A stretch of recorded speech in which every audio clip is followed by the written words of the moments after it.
La volatilidad en el Bitcoin es algo a lo que deberíamos estar acostumbrados, pero actualmente hay algunas cosas interesantes que merece la pena comentar. El Bitcoin, por supuesto, está poco a poco convirtiéndose en una moneda o en un activo maduro. Es un quinceañero, no os olvidéis de eso cuando hablamos de volatilidad, porque la gente se olvida de que un quinceañero de moneda tiene mucha volatilidad, como es normal.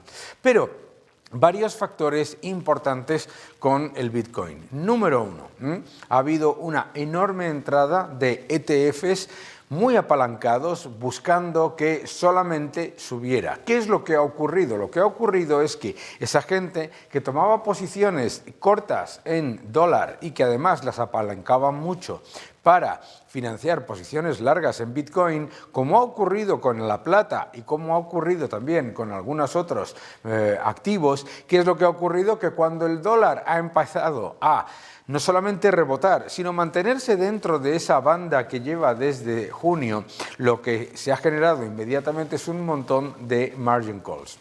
En las últimas semanas, aproximadamente 2.000 millones, que tampoco es una cantidad brutal, pero genera mucho movimiento y volatilidad. 2.000 millones de activos en ETFs de Bitcoin se han liquidado. Todo esto, esta limpieza de aquellas posiciones más apalancadas, más especulativas, si queréis, etcétera, no es una mala noticia para el Bitcoin. Vamos a pensar en los factores que nos llevan a mirar esto como más bien una oportunidad que un riesgo. Factor número uno, el Bitcoin ha rebotado de manera muy fuerte desde los niveles de 60 y poco mil. Todo eso es relevante, ¿por qué? Porque recordáis cuando un montón de gente a 16.000 te decía que el Bitcoin estaba acabado. Mucha gente te lo decía a 2.000, a 9.000, a 8.000, a 15.000, a 25.000. En realidad no es una cuestión del precio. ¿Qué es lo que me interesa a mí de Bitcoin? Lo que me interesa a mí de Bitcoin es que se está poco a poco convirtiendo en reserva de valor, unidad de medida y método de pago generalmente aceptado. Es decir, se está poco a poco convirtiendo en una moneda y ahora mismo es una startup de moneda, es un quinceañero que está ganando fortaleza. Ese nivel al que está cotizando entre los 70.000 y los 60.000 es un nivel claramente que refleja que el siguiente paso va a tener que ser liderado por la enorme subida de la masa monetaria por parte de los estados desarrollados, adicionalmente a bajadas de tipos y la presión en general de la represión financiera. Seguid defendiendo la libertad.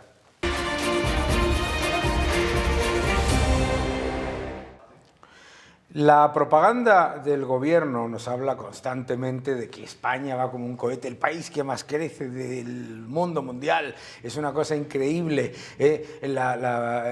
un auténtico ejemplo universal. Sin embargo, la realidad de la economía española, que repetimos con tanta regularidad, lo que muestra es algo completamente diferente. Y yo creo que para hablar de todo eso y de las soluciones que necesita España, pues nadie mejor que nuestro buen amigo Alberto Nadal. ¿Cómo estás, Alberto? Buenos días, Daniel. Es responsable de Economía del Partido Popular y además ya sabes que estás en tu casa, que el que viene aquí repite, o sea que no hay ningún problema. Bueno, Alberto, vamos a ver, primero, vamos a ver, el gobierno nos dice que la economía de España va estupendamente y que las políticas del gobierno han hecho que los españoles estén mejor.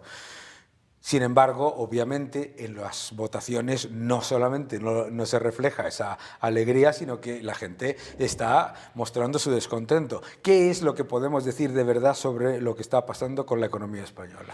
Bueno, lo has descrito perfectamente. El gobierno dice que la economía va como un cohete, que crecemos más que los demás países de Europa y que los ciudadanos viven mejor. Y sin embargo, cuando les preguntas a los españoles, el 90% te dicen, con razón, que han perdido poder adquisitivo, que su nivel de vida es más bajo. Entonces, déjame que... porque has hecho dos preguntas. Claro, ¿no? claro, Entonces, claro. voy a ir Sí, primero sí. a la primera, por qué la economía española no está creciendo como dice el gobierno, y después, por qué los españoles tienen la sensación de que viven peor y tienen razón. Sobre la primera, claro, uno las cifras macroeconómicas y comparado con otros países europeos, pues la economía española crece casi al 3% el año pasado y dices, bueno, comparado con Francia, con Alemania, pues vamos mejor. Vamos a poner la lupa y ver qué es lo que está pasando. Bueno, primero, los países que más crecen en Europa no es España, son los países del este. Es cierto, Los Polonia. países de Polonia, Chequia, los bálticos, a pesar de la guerra, a pesar de todo. Y es porque, bueno, ellos han hecho un esfuerzo de liberalizar la economía, de abrirla, y esto está teniendo rendimientos. Y con la consecuencia de ello es que están creciendo mucho más deprisa que los demás y alcanzándonos. De hecho, algunos de ellos ya están muy, muy cerca de la renta per cápita española. Pero dentro de la zona euro, donde estamos nosotros, los que crecen son la periferia frente al centro. Alemania, Francia, están parados, y Grecia, Portugal, España, Irlanda crecen un poco más. ¿Por qué? No por lo que se hizo ahora, sino por lo que se hizo en su momento. Durante la crisis del euro, el centro no se movió, no cambió nada, mientras que los demás, a veces forzados, a veces por convicción, pues hicimos reformas estructurales. Y ahora se está viviendo de esas reformas estructurales. Entonces no es casualidad de que sean Irlanda, Grecia, Portugal y España los países que más crecen dentro de la zona euro. Esto no se debe a lo que ha hecho Sánchez, sino a lo que hizo el gobierno del PP anterior. Se crea empleo por la reforma laboral, se puede dar crédito por la reforma financiera, no tienes el déficit tarifario que heredamos nosotros, no tienes las facturas en el cajón que heredamos nosotros. Entonces, esto es el primer elemento que hace que España crezca más. Pero tenemos dos elementos adicionales que ya no son tan sanos. El primero de ellos es crecimiento de población. En España hay un descontrol total de la inmigración. Entran netos al año 600.000 personas. Tenemos hay 100.000 españoles que mueren más de los que nacen y, por lo tanto, la población, el crecimiento vegetativo es menos 100.000, más 600.000 que te entran, aumenta la población en 500.000 todos los años. Claro, 500.000 en un país que todavía no llega a 50 millones de habitantes. 500.000 los metes en el país, se buscan la vida y se crece. ¿Pero cómo se crece? Pues porque se buscan la vida, con baja productividad y de una manera extensiva. Esto es insostenible a largo plazo y, por cierto, con un coste en términos de servicios sociales y de pensiones futuras mayor que la aportación que realiza.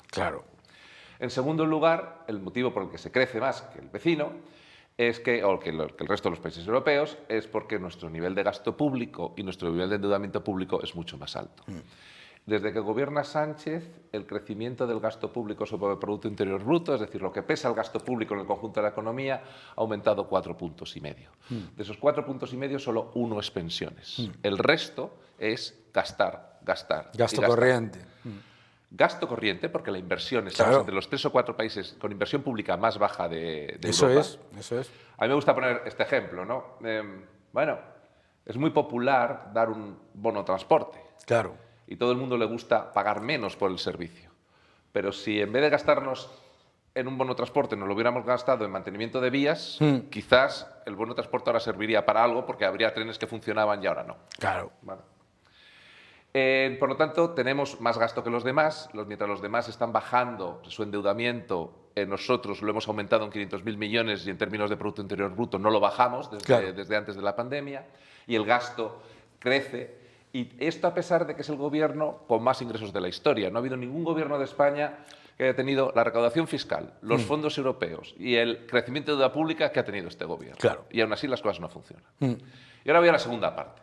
Bueno, pues, pero si me lo hubiera gastado y los servicios fueran fantásticos y se viera un incremento del nivel de vida, digo, bueno, pues es la juerga socialista, pero por lo menos la notaría, ¿no? Bueno, pero vemos lo que le pasa al salario medio en España, al salario mediano, mejor para medir qué es lo que el trabajador representativo está cobrando. Y entre el año 18 y el año 24, último año para el que tenemos datos, crece un 22%. ¿Y los precios? Un 20%. Por lo tanto, el crecimiento del salario bruto ha sido de un 2%. Ya, pero eso es el bruto. Como no he deflactado la tarifa del IRPF y he subido impuestos, la nómina que me llevo a casa solo ha crecido un 18%.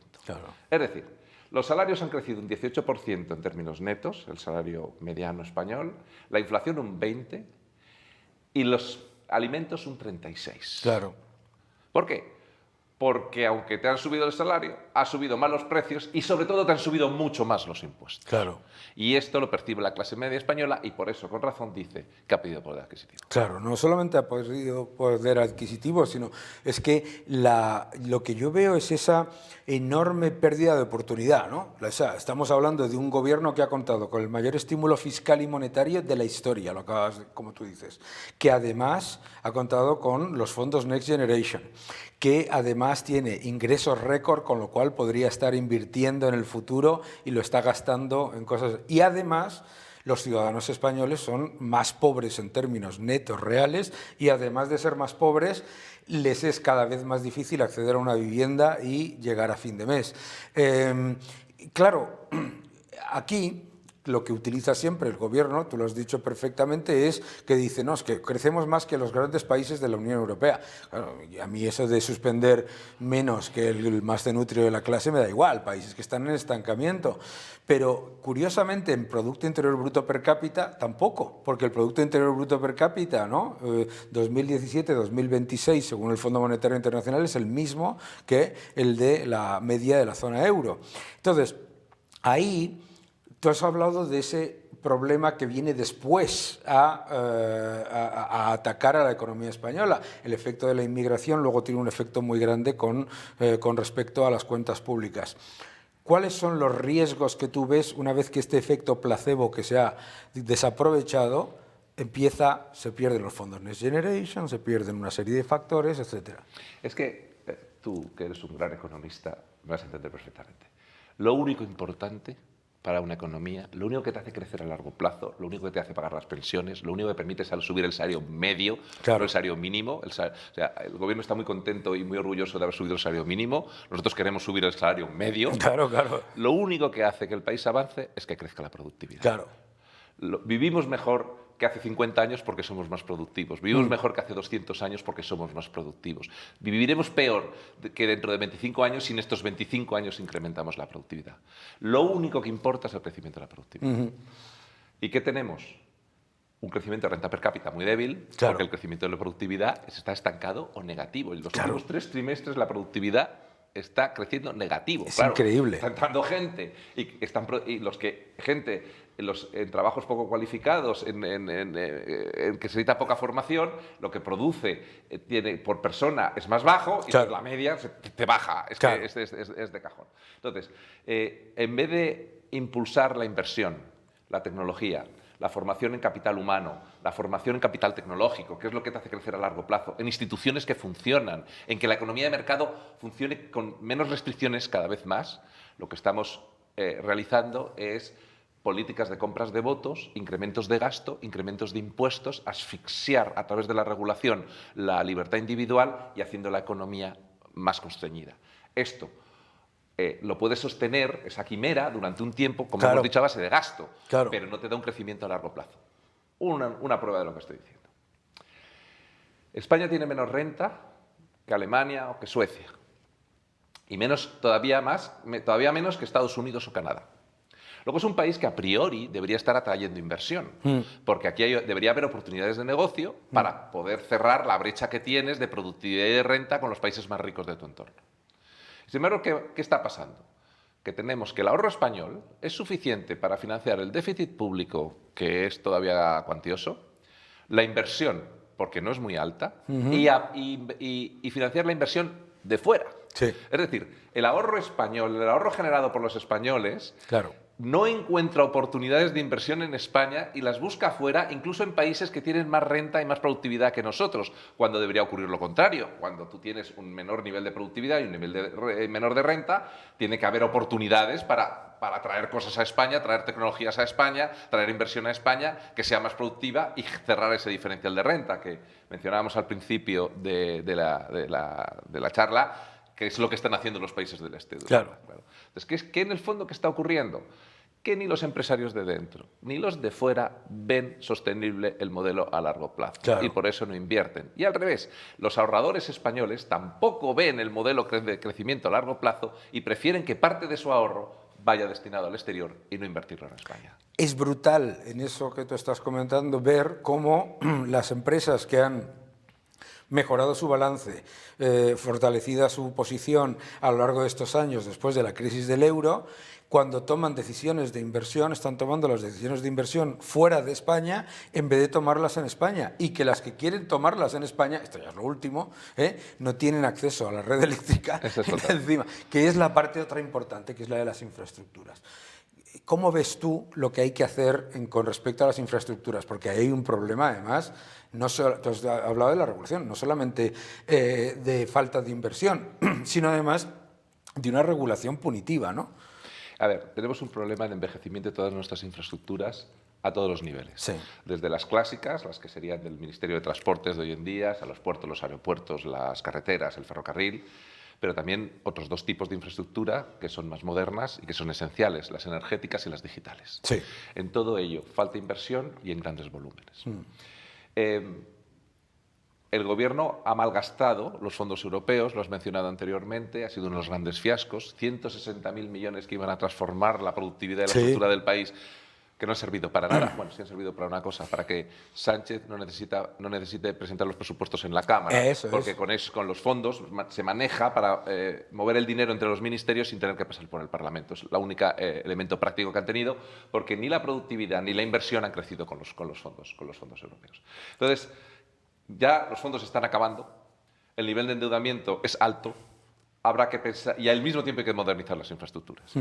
Pues ¿qué hay que hacer? Atraer inversión privada y trabajar con el sector privado para poder crear todo un programa de infraestructuras. Necesitamos renovar nuestras carreteras y mejorarlas, necesitamos mejorar nuestra red ferrocarril, necesitamos ampliar puertos y aeropuertos que están saturados, necesitamos solucionar en muy breve tiempo, en cuanto lleguemos a la Moncloa, el problema de acceso a redes, que está siendo dramático. Es absolutamente de país en vías de desarrollo el que un empresario quiera generar electricidad y no pueda engancharse a la red, un empresario necesite electricidad y no pueda acceder a la red, o una urbanización se termina de construir con el problema de vivienda que hay en España y tenga que esperar varios meses a poder entregar las viviendas, aunque ya estén construidas, porque no tiene acceso a la red eléctrica. Claro, esto es de otra época, es de ir a los 40 o los 50, cuando España tenía restricciones de haber salido de la guerra civil.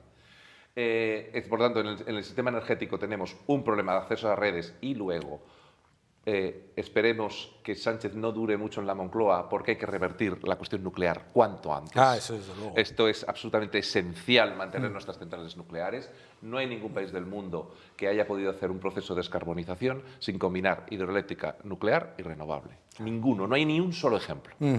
Y luego tenemos el problema de la digitalización, en el que España... Vamos, el problema es la oportunidad de la digitalización y de las nuevas tecnologías. España, por primera vez, puede subirse al carro de una revolución tecnológica. Estamos siendo centro de atención por nuestra posición logística, por nuestra buena relación capital humano-precio, por nuestro sistema de fibra óptica. Estamos recibiendo la atención de todas las grandes multinacionales y les estamos echando. Claro. Les estamos dando señales de que porque usted es una multinacional y sobre todo si es norteamericana, usted no es bienvenido. Estamos dándole la señal de que usted no tiene acceso a la red. No hay más que oír hablar a la ministra de Trabajo y vicepresidenta del Gobierno, oírle hablar de la inteligencia artificial. En vez de verlo como una oportunidad, en vez de verlo como algo que puede incrementar la productividad de España, como además es que es un cambio que va a venir, y ese cambio utilízalo, que tenemos gente joven, muy bien preparada, en nuestras carreras técnicas que son fantásticos, que lo está demandando el mundo entero. En vez de decirles, no, mira, tenemos aquí por primera vez una gran oportunidad, tanto para nuestros jóvenes, para los que quieran ser emprendedores, para buscar nuestros nichos de mercado. Vamos a ver qué podemos hacer para crear España un clúster de inteligencia artificial. No, que va. A lo que nos preocupa es medir con exactitud los minutos de la pausa del bocadillo. Es que no solamente eso, sino que es que a mí lo que me parece absolutamente brutal es ver cómo esta gente que se autodenomina progresista, como decía Thomas Sowell, en realidad son regresistas, porque parece que es que como están obsesionados con que el mundo vuelva a ser como en 1970. Pero tenemos un problema, yo creo que tú has dicho ahí con el tema de la energía, otro elemento esencial es ese, que es, claro, antes podía haber algún debate sobre si hacía falta alguna tecnología o no, pero con la inteligencia artificial y con la tecnología ya nadie duda en ningún país del mundo, excepto en este, que se necesitan todas las fuentes de energía, ¿no? Y eso creo que es absolutamente clave. Productividad, empleo, ¿no? Porque claro, nos están diciendo que hay récord de empleo y tenemos la tasa de actividad estancada, tenemos récord de pluriempleo y tenemos a 880.000 fijos discontinuos inactivos. ¿Qué es, aparte de fortalecer el sector privado, qué es lo que deberíamos hacer en cuanto a cambiar esa dinámica de maquillaje de empleo por la de creación de empleo de calidad? Mira, has dicho una cosa muy importante. Si yo veo las diferencias de renta entre España y Alemania, Sí. y debería ser, el objetivo de nuestra generación debería ser cerrar esa brecha de renta y de la generación siguiente la brecha de renta con Estados Unidos. Si nos tomáramos la economía del país en serio y la prosperidad, ese debería ser nuestro objetivo vital. Entonces, cuando yo veo la diferencia de renta con Alemania, la mitad es productividad. Eso La es. otra mitad es tasa de ocupación. Fíjate. España tiene, entre la población de 20 y 64 años, trabajamos el 72%. En Alemania el 82%. Claro, 10 puntos sobre 70 es 13-14% de población ocupada mayor. Fíjate, si pudiéramos distribuir los mismos impuestos, imagínate, la misma recaudación entre un 14% más de población, es como bajar los impuestos a la gente un 14%. Es que, exacto, es. Y Exacto. al mismo tiempo. Y, por cierto, y además estarías disminuyendo el gasto. Claro. Y además estarías disminuyendo el gasto. Por lo tanto, tenemos que conseguir animar a que la población trabaje más. ¿Y por qué no se trabaja más? Pues muy sencillo, porque los incentivos están puestos al revés. El que trabaja, el que esfuerza, el que estudia, el que mejora, el que gana experiencia, su único premio es que paga más impuestos. Y el que no hace eso, pues le creo sistemas de participación en la renta sin exigirles nada a cambio. Yo puedo cobrar el ingreso mínimo vital sin trabajar una sola hora y sin una sola hora de formación, por ejemplo, y con independencia de la edad. Esto no existe en ningún país razonable. Claro. Entonces, lo que tenemos que hacer es que en España vuelva a ser rentable trabajar. ¿Y cómo puede volver a ser rentable trabajar? Pues que el que trabaja, el que se esfuerza y el que emprende y el que avanza, pues se lleva más a casa. Claro. Y se lleva más a casa porque sus impuestos serán más bajos. Y sin embargo, hay que tener un sistema de protección social, hay que ayudar a la población vulnerable, pero al mismo tiempo hay que exigir responsabilidad. Y esa responsabilidad pasa en que yo te ayudo, pero tú tienes una obligación de reincorporarte al mercado laboral. Y tienes que hacer una obligación de formarte y de que esa reincorporación al mercado laboral sea real. Entonces, con independencia de los maquillajes estadísticos, porque la contrarreforma laboral que hace el gobierno de Sánchez no tiene como otro objetivo que lo que antes eran temporales, llamarlos ahora fijos discontinuos. Y ya Pero ya está. Entonces, eso pues, lo que te hace es un cambio estadístico, pero no cambia la realidad. Y es que la tasa de ocupación española está por debajo de los países más avanzados. Claro. Y que, por lo tanto, pero en los países más avanzados, los españoles no somos mejores ni peores. Y, de hecho, si un español medio trabaja más horas que un alemán. O sea, nuestras jornadas laborales son más largas. O sea, no es que no haya diligencia en el país, pero no hay los incentivos adecuados. Entonces, aquellos que hacen un mayor esfuerzo no son remunerados y aquellos que hacen menos esfuerzo pues no tienen ninguna consecuencia negativa. Y esto, un año y otro año y otro año, pues va generando ese desánimo en el mercado laboral. Y es muy importante para los que nos estáis viendo que cuando hablamos de productividad no se trata, como mucha gente te intenta decir, trabajar más horas. La productividad es generar más crecimiento, generar más riqueza con menos recursos. No se trata de trabajar más horas, que muchas veces el discurso de la izquierda siempre va, ustedes lo que quieren es que la gente se esclavice. No, es lo contrario. A mí me gusta de hecho. poner siempre el mismo ejemplo. No es una cuestión de horas, sino de formación y de medios. Claro.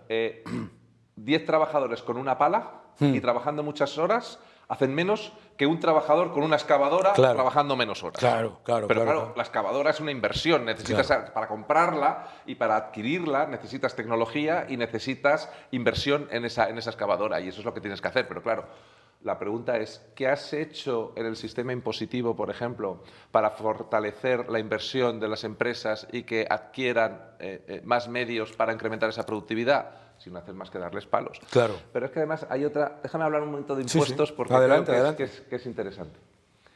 ¿Por qué han hecho el impuesto sobre la banca? ¿Por qué han hecho el impuesto sobre las grandes fortunas? ¿Por qué han hecho el impuesto sobre las eléctricas? Pues para enmascarar la realidad. La realidad es que los impuestos los están pagando las clases medias españoles a través de IVA y IRPF. El IVA es un impuesto general sobre el consumo que pagamos todos, pero cuanto más importa el consumo dentro de tu renta, más pagas IVA. Por lo tanto, es un impuesto que hace especialmente daño a las clases medias y a las clases trabajadoras. Y el IRPF es un impuesto sobre nóminas, fundamentalmente. Por lo tanto, y sobre la parte de la nómina de aquellos que han adquirido experiencia laboral o han adquirido formación. A mí me gusta decir que es el impuesto sobre el que ha estudiado. Y es que es verdad. Entonces, es buen ejemplo. Entonces, eso es lo que recauda de verdad, con lo que se está incrementando la recaudación de verdad. Pero claro, esto si se lo dices a los españoles, que yo te lo recojo para luego dedicarlo a gastarlo donde a mí me da la gana, pues no es popular. Entonces digo, no, mira. Lo que estoy haciendo es que le estoy poniendo impuestos a los ricos. Entonces los ricos son la banca, son las eléctricas, son las grandes fortunas.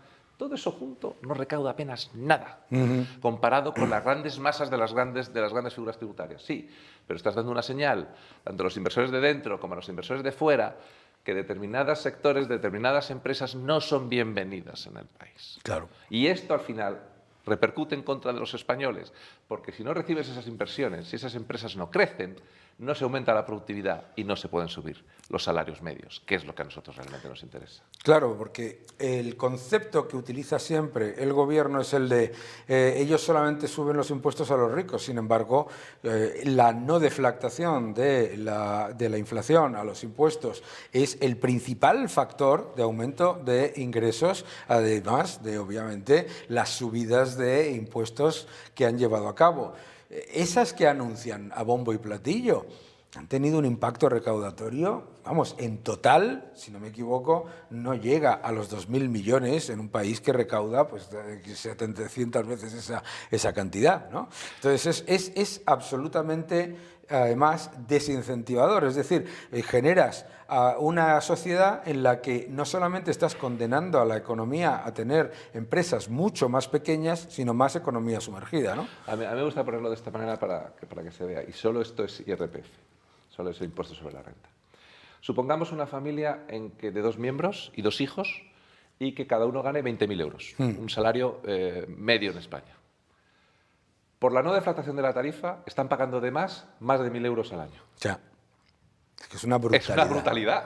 Es que es una brutalidad. Si cualquier ciudadano de España hace el cálculo de cuántos impuestos está pagando más simplemente por el efecto recaudatorio de esa medida, es el doble efecto negativo de estás pagando mucho más porque la inflación es superior a la media de la eurozona, 24,8% desde que gobierna Sánchez, y además pagas más por los impuestos.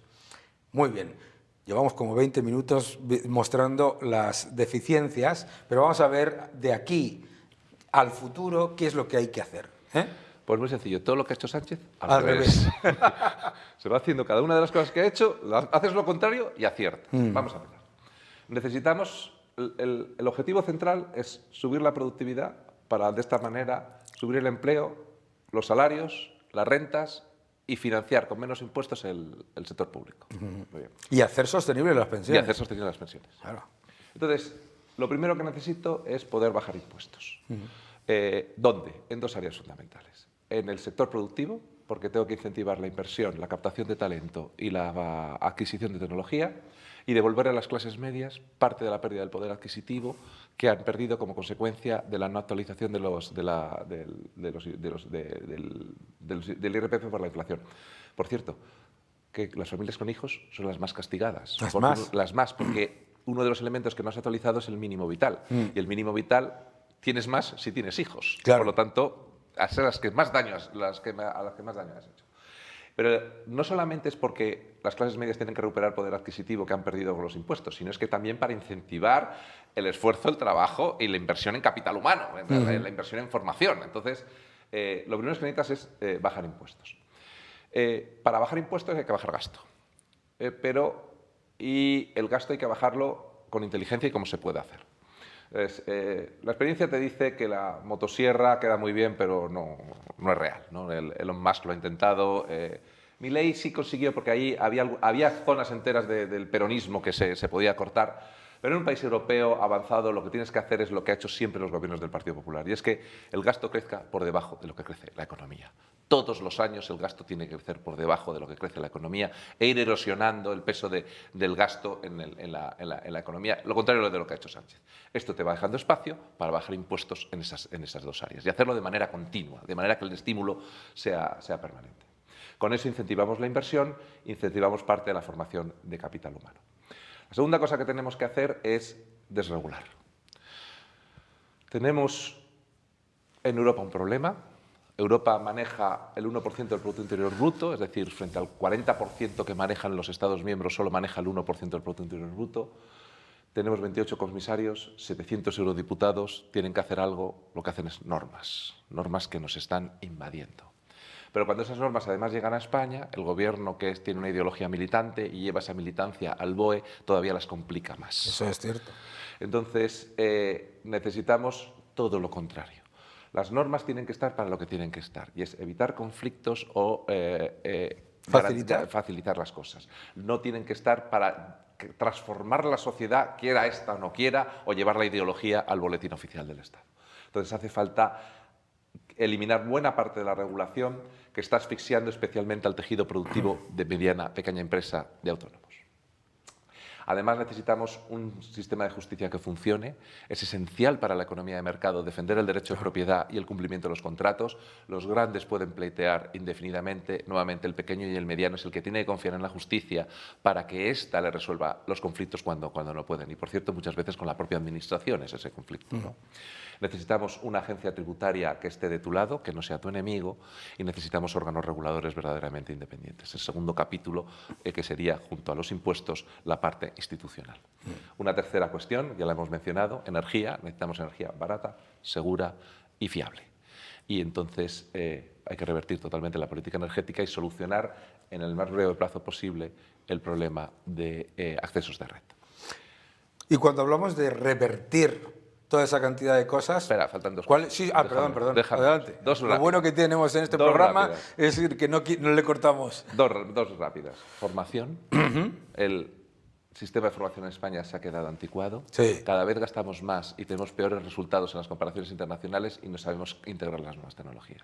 Hace falta un cambio radical en la formación, con una formación profesional buena, de éxito, que sea atractiva, y una formación universitaria que cada vez se acerque más a de los países más avanzados. No puede ocurrir que todavía España sea uno de los países donde más jóvenes no reciben formación ni profesional ni universitaria. Y el último capítulo es el tecnológico.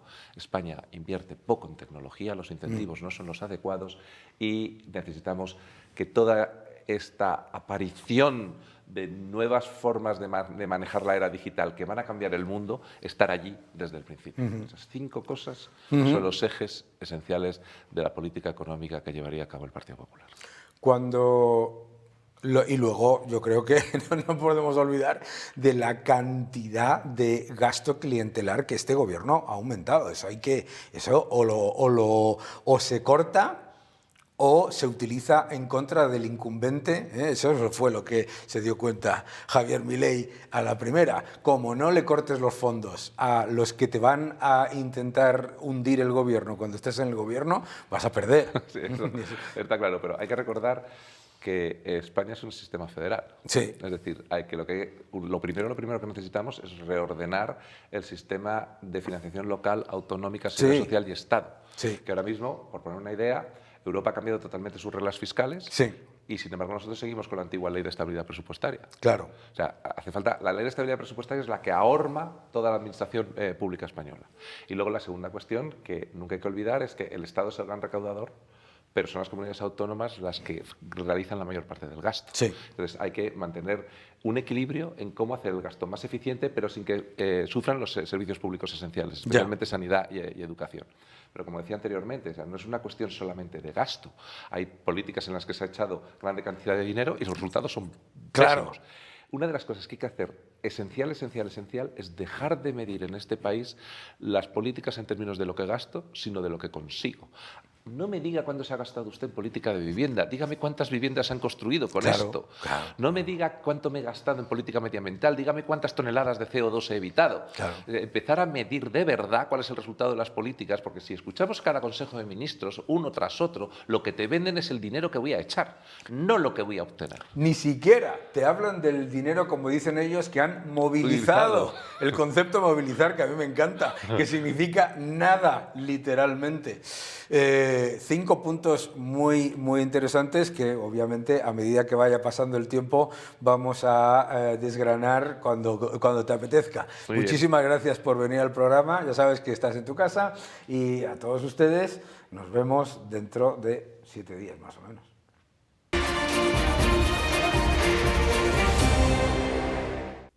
Muy buenas, Daniel. Hoy para Monian Márquez traigo algo que te va a llamar mucho la atención, que ya he escrito alguna vez sobre ello, pero que ya tenemos los datos de cierre. Es impresionante lo que está pasando en este país con los datos estadísticos. ¿Crees que es posible que el SEPE publique una estadística donde dice que en Baleares el 300% de los parados están cobrando las prestaciones por desempleo? Pues es posible. Y se quedan tan a gusto, y se quedan tan contentos, y se quedan tan felices. Pero es que además, esto ha sido a lo que ha pasado en el mes de diciembre. Pero en todo el año, durante todo el 2025, los 12 meses, la estadística media dice que el 188% de los parados han cobrado en Baleares las prestaciones por desempleo. Pero es que, no conformes con esto, tenemos que Huelva, 113%, Huesca, 107%, Jaén, 107%, Teruel, 102%, Gerona, 102%, Soria, 100%. ¿Qué está pasando con nuestras estadísticas? Hombre, obviamente, dentro de esto lo que sucede es que están todos esos fijos discontinuos, es decir, que no están trabajando, pero que sí tienen derecho a percibir su prestación por desempleo. Pero ¿qué empleo tenemos en este país? ¿Qué empleo hay en Baleares para que casi el doble de parados, el doble de los parados oficiales esté cobrando las prestaciones por desempleo? ¿Qué está pasando? Porque esto es absolutamente delirante. ¿Cómo es posible que 2 veces el número de parados cobren las prestaciones durante de media un año o en un mes 3 veces el número total de parados? Esto es una tesanización total y absoluta de las estadísticas. Pero es que además tenemos que tener mucho cuidado porque ya sabemos lo que pasó en Grecia cuando los griegos levantaron la mano en un momento determinado con el gobierno de Papandreou diciendo: señores, todo es falso. Esto es lo que nos está pasando. Esto es lo que está sucediendo en estos momentos en España. Esto es lo que nos puede pasar a nosotros, que nos convirtamos en una Grecia por culpa de este gobierno del sanchismo. Esto tenemos que denunciarlo antes de que llegue la derecha al poder, porque si no, los responsables de lo que pase después van a ser ellos. Así que desde la sociedad civil, desde tu programa, desde mi canal de Si el Gobierno lo permite, desde cualquier medio, tenemos que decir basta ya a las estadísticas tezanizadas. Nos vemos en el próximo vídeo, Daniel. Muchas gracias por la oportunidad que me das de poder contar estas cosas.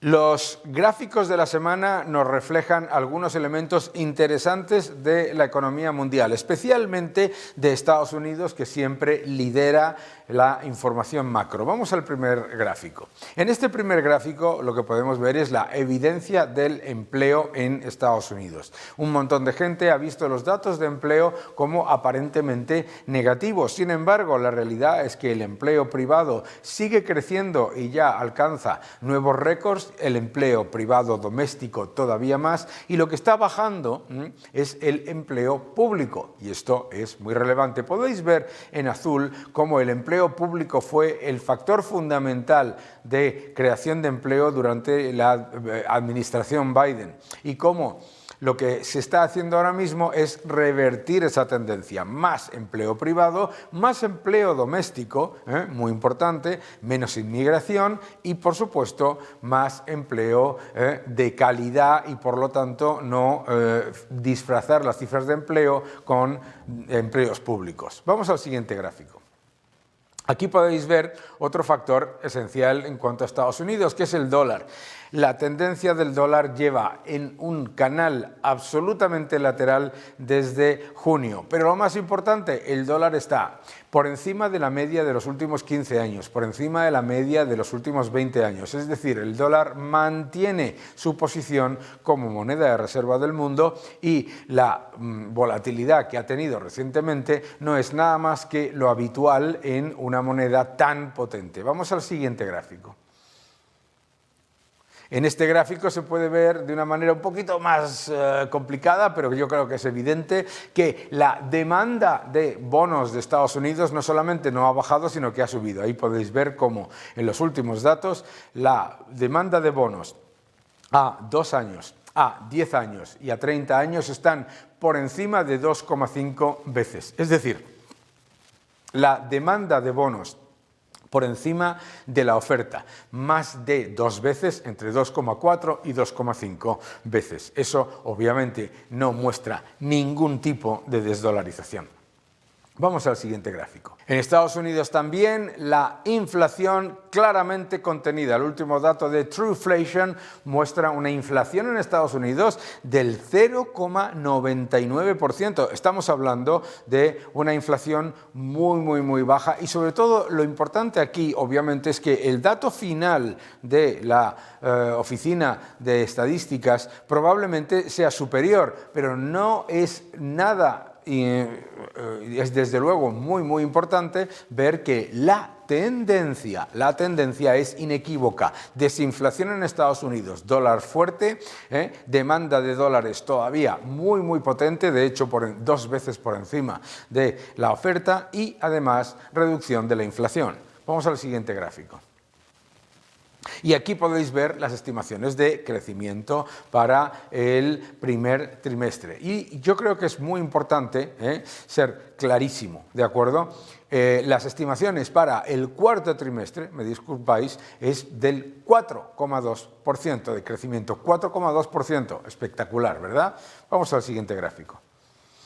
Los datos a nivel global sobre consumo, empleo y las expectativas de inflación también muestran desinflación a nivel global y un entorno en general de mejora del empleo con reticencias en algunos países, pero en general una expansión con una reducción de los riesgos inflacionarios. Vamos al siguiente gráfico. Efectivamente, si miramos, además, cortesía de JP Morgan, lo que está pasando en Asia, es muy importante ver cómo lo que es el sector manufacturero no tecnológico está más o menos estable, mientras que lo que está creciendo de manera muy relevante es el de la tecnología. Un cambio muy relevante que tiene importantes implicaciones de cara a los próximos meses. Vamos al siguiente gráfico. Finalmente, en Argentina, los últimos datos de pobreza son espectaculares. La pobreza en Argentina ha caído en el último dato conocido, con los indicadores que hay en la mano, al nivel más bajo desde el año 2018. Reducción de la pobreza, reducción muy importante de la pobreza extrema, datos que dan todavía más confianza ante una economía que se espera que crezca entre el 4 y el 4,2% en el año 2026 y también el 4% en el 2027. Por lo tanto, para cerrar, como conclusión, en Estados Unidos un entorno de crecimiento más potente, el dólar continúa siendo la moneda de reserva del mundo, en Asia el crecimiento manufacturero viene de la tecnología, el empleo y la expansión global se mantienen y en Argentina se reduce la pobreza porque la libertad avanza. Seguid defendiendo la libertad.